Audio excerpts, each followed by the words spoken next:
Get your SH Monster Arts figures at Big Bad Toy Store. Check them out at the link in the description. Dragon Ball, horror, kaiju, and more. Steven's Toy Reviews. Hey there, collectors, it's going to be Steven here, and welcome to another SH Monster Arts review, where today we're going to be taking a look at the SH Monster Arts Godzilla 1972. This one's going to be from Godzilla versus Gigan. Very nice. I love this movie growing up, and quite frankly, at the time of release, we've got so many neat items on the market related to this. Yes, we do have the SH Monster Arts Gigan 72, but we do also have the Revoltech Anguirus. There's this King Ghidorah that came out a little while ago. There is the Toho Maniacs Godzilla Tower. Right now, if you're a fan of Gigan, congratulations, you were born at the right time to be a collector. But that being said, this general release, retail release, Godzilla from the Showa era is going to be $100 at retail. That is a lot of money, but thankfully it comes with an accessory, right? Well, for this review, we're going to go ahead and take a look at the sculpt and paint, the articulation, and all of the accessories, and of course, take a look to see whether or not he's going to be worth adding into your collection.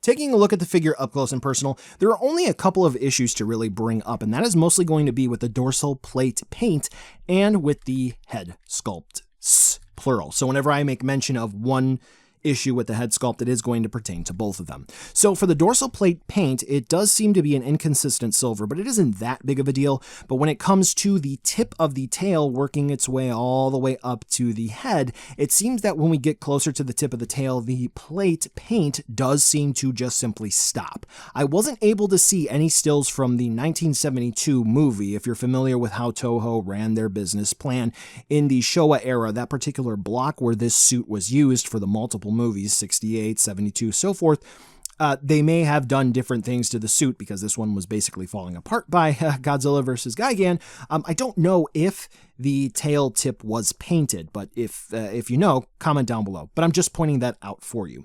Now, when it comes to the head, first and foremost, depending on how you look at it at the right angle, I mean, it very much so does resemble Godzilla in 1972, but also for this particular one, depending on the angle that you catch it at, it kind of reminds me of Son of Godzilla, you know, first appearance of Minya. Yeah, I don't quite know if it's just because of the eye shape or maybe how the cheeks look. I don't know. It seems like a crossbreed, if you will. Yeah, you're welcome for that. The other issue is going to be something that I think is pretty valid, and this Godzilla cannot close his mouth all the way. So no matter what you try to do, his teeth will always show. You cannot force his mouth closed unless you do a modification to this figure, which is a bummer. Now, when it comes to like X+, which SH Monster Arts collectors are starting to pay X+ prices these days, they did actually include an alternate mouthpiece for one of their exclusive releases, so this way Godzilla could have a closed mouth. It was of this particular suit. So with that being said, and when I say suit, I mean from this block of Showa movies, it is pretty disappointing that we can't have that. But aside from that, I think the figure looks-wise is pretty much a winner. Yes, Yuji Sakai may have sculpted this, and there are some stylizations to his particular flair of sculpting, but nevertheless, the actual sculpted details are really solid.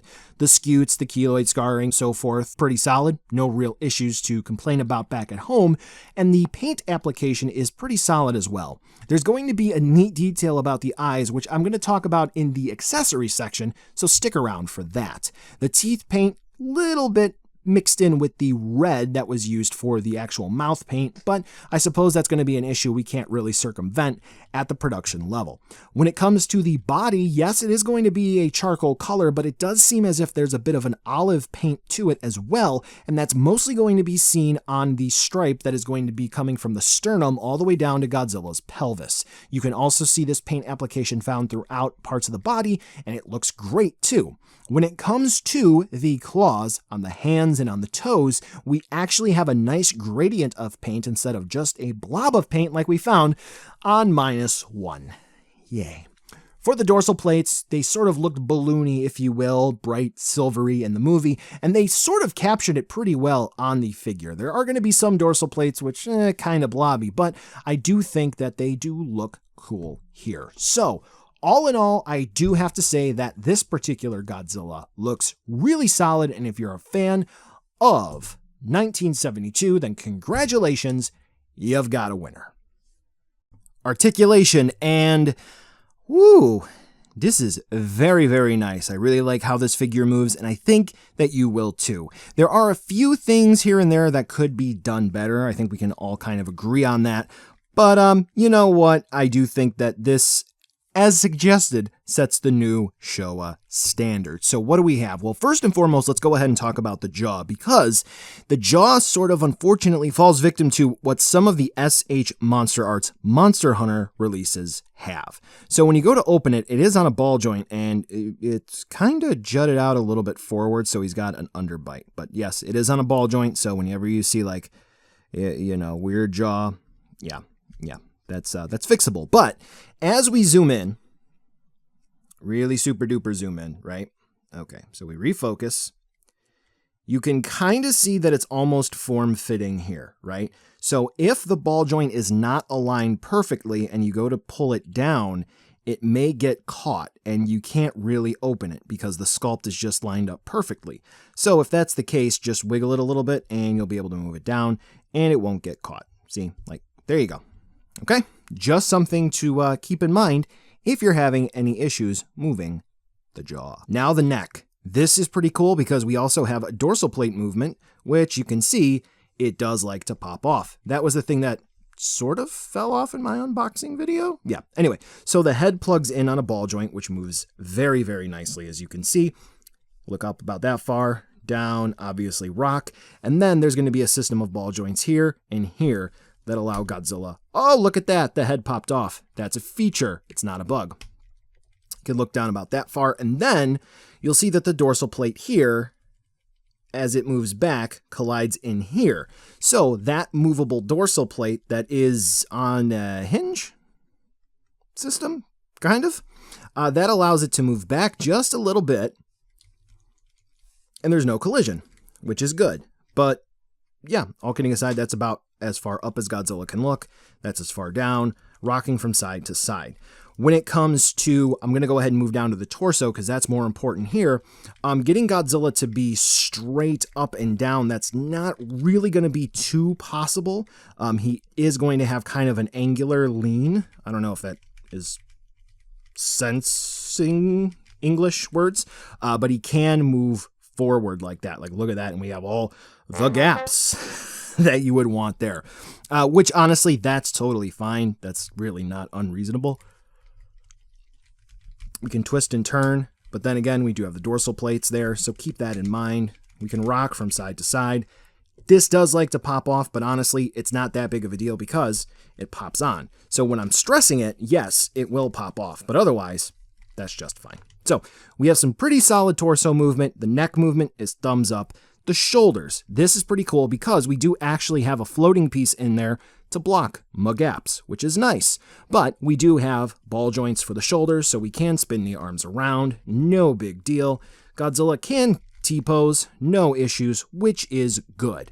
Now, I disassembled both arms, okay? Here's how this works. So, again, ball joints at the shoulders. Then, it's easier to do this here.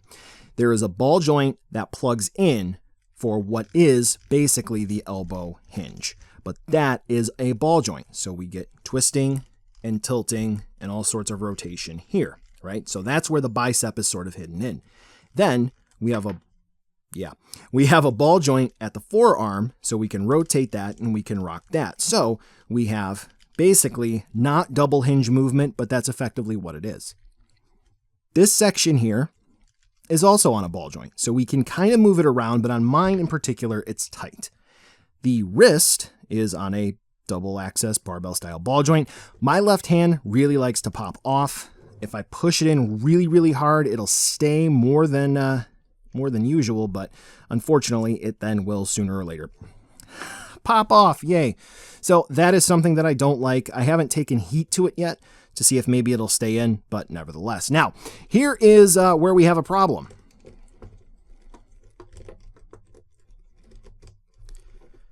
It's not symmetrical. So the left arm actually has better range of movement at the elbow than the right. Yes, so he sort of has a bend where this one is a bit more angular. Don't know why. Anyway, hips, ball joints, and you can see there is that floating section kind of like up here for the shoulders. This was also featured on the recent 91 release, so no gaps, but kind of sorta. You can see daylight on the other side. Spoiler alert, move the hips around, you'll be fine. Okay, so ball joint, he can kick that far out to the side, this far forward, and about that far back, which, okay, cool, nice. So the knees are going to be just like the elbows, and we do have ball joints where they connect in. That effectively makes them hinges, which is cool. Then we have ankles, which have ball joints, and nice rocker movement. Tail, very well articulated, ball joints pretty much at every segment all the way up to even the tip, which... Yes, he can do the beam and flying, no problem. Yes, he can do the kick. Whatever pose you want to put this Godzilla in, you can do that. It is awesome. Now, with that being said, I have seen some variations with some folks. They've had really tight hip joints, and there's been some squeakage. If that happens to you, don't fret. There are ways to loosen up joints. I do have videos to help you out with that. Mostly you're going to get silicone shock oil or even dish soap. Put a little bit in there and that will help you out. No big deal. So there will be variances between units for quality control. Generally speaking, for mine, it's very nice, and I have not really seen other issues in the community aside from some tight joints. I will say that the dorsal plate here could be better in terms of not popping off, but that is how it should look. Now, accessories. We only get one, but I did show you before. The head is easy to pop off because we get a battle-damaged, bloody head sculpt for this Godzilla. There we go. And actually, just holding them side by side real quick, the sculpt is pretty much the same, but I do think that the bloody head sculpt has a better likeness to the suit than the default one. So, as you can see, this is going to replicate when Godzilla takes a few too many hits in the movie, and here's what it looks like up close and personal. Now, I did make mention of this in the sculpt and the paint section to stick around here because, as you can see, with this up close and personal shot, they did use the dot matrix printing for the eye. So I do know with the 2002 and I believe 1954 reissues, they did use the dot matrix printing there, and there were still some eye issues, but hopefully moving forward, this is something that can be corrected. So for the paint application for the blood, it does look pretty good. Not really that much of a problem, but kind of bringing it all back here for the accessories, it is pretty lackluster, all kidding aside. I mean, this is essential. This needed to be included because this is, when we talk about 1972, this is needed, but likewise, he did have a battle-damaged arm. I mean, this is not hard to do, okay? Like I said, I took it apart.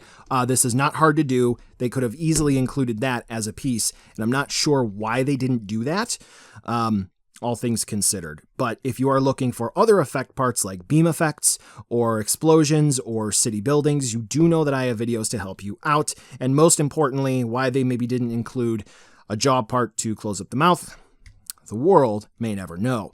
Now here's going to be a size comparison for you so you can see exactly how big this Godzilla is going to be alongside some other figures you just might have, or maybe some ones you are thinking about getting. And quite frankly, I do think that this Godzilla is perfectly nicely sized for the Showa era. That being said, however, I do think that this figure also does create an issue because this is about how big all of the Showa Godzillas should have been to begin with. And this also does create an issue when we take a look at Hedorah and Mechagodzilla 74 in the SH Monster Arts line because, well, even going back to 1964 Godzilla, and now what is scale specifically when talking about the Showa era. Yes, the line has had issues with scale across the board, but it is now even worse when we look at the Showa era. It's just bad. So with that being said, buy now, skip, or wait for a deal. Ooh, we changed it up just a little bit. So for 1972 here in front of you, in front of me, I do think that the core figure here is very great. I do think the sculpted details are nice. The paint application where we do have it is very, very great. The lightness is solid, but again, does kind of remind me of Son of Godzilla depending on how you just catch that view. But the articulation is superb, and the accessories, when you sort of have it in a vacuum, when you're thinking 1972 Godzilla, this is an absolute must, the bloody head.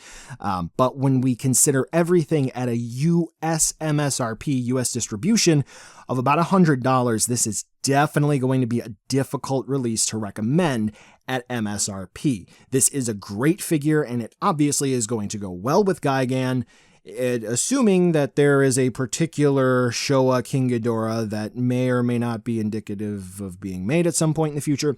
This will obviously be a great piece to accompany that, but we do have Showa scale Cattywampus now, and this is basically only going to go well with Gigan, but it's going to blend in with some other figures.